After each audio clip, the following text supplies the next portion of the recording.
Hello everybody and welcome to Short Stories with Miss Grace Part 2. For today's story I've chosen something that is going to be beneficial for all of us. Doesn't matter how old we are or what our reading skills are like. This story can really help us with those times when we are worried about something, or worse, when we are worried about lots of things. It's called The Huge Bag of Worries.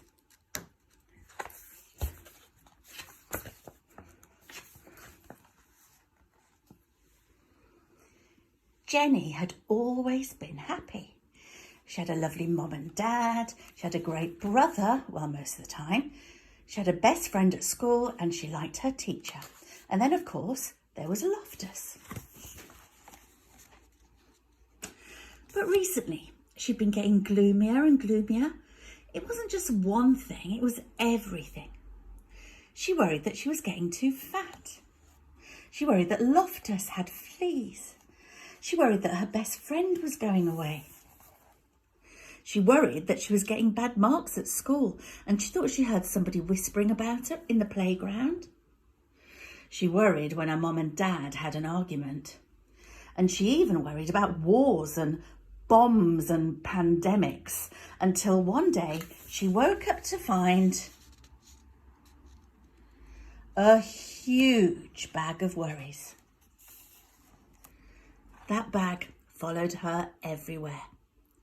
Followed her to school, to swimming. It came into the toilet with her, and it stuck by her even when she was watching television. She tried ignoring it, but it didn't work. She tried throwing it away, but it always came back. She tried to lock it out. But when she got back to her bedroom, there it was, waiting for her. It was like a horrible shadow that she just couldn't get rid of. What could she do? She asked her brother for help, but he was busy with his computer game and all he said was, "I don't know what you're talking about. I don't have any worries." And after that, she didn't feel like asking anybody else. She knew that she'd only feel stupid. Mum would probably say, "You've got no worries that I can see. You're a lucky girl. You've got your health, your friends, your family. What more do you want?" So she decided not to tell her. Dad might know what to do, but then she thought again, no, Dad had enough worries of his own. She couldn't ask him.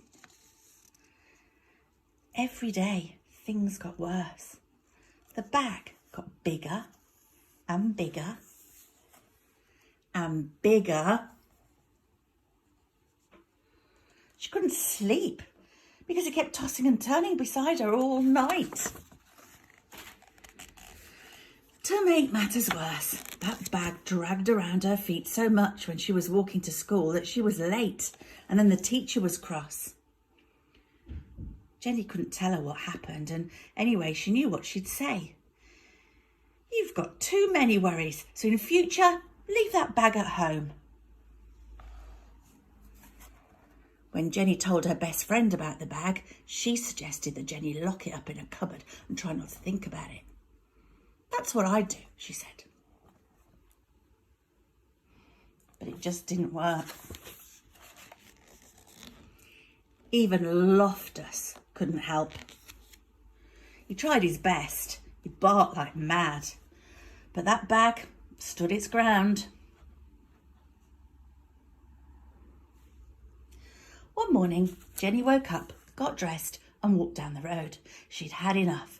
The tears started rolling down her cheeks. She sat on a garden wall and put her head in her hands, and she thought she'd just have to live with that bag forever. Then she heard a voice, and looking up, she saw the kindly face of the old lady who lived next door. "Goodness," said the old lady, "what on earth is that huge bag of worries?" Through her tears, Jenny explained how it had followed her for weeks and it had got bigger and bigger and bigger and it just wouldn't go away. Now let's just open up and see what's inside, said the old lady.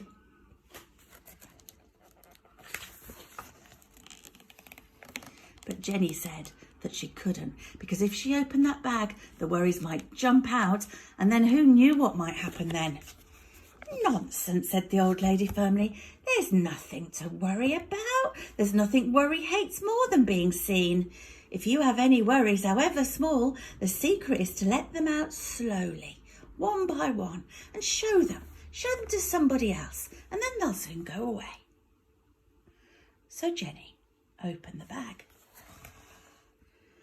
The old lady sorted the worries into groups. Jenny was astonished just to see how small they looked when they were out in the open. Half of the worries disappeared because lots of worries, well, they just hate to see the light of day. And as for the rest, well, the old lady puts them in her shopping basket to deal with herself. Some she sent packing because she said that those worries belonged to other people. And some she just blew a kiss to. And some, she said, were worries that everybody had, even Jenny's family, her friends, her teacher. And as for that bag, well,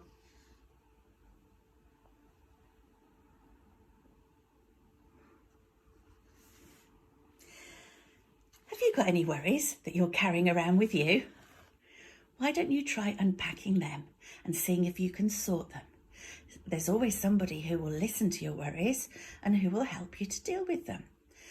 And then you'll be able to take your own worry bag and you'll be able to throw it away. Tune in a couple of days for the next story.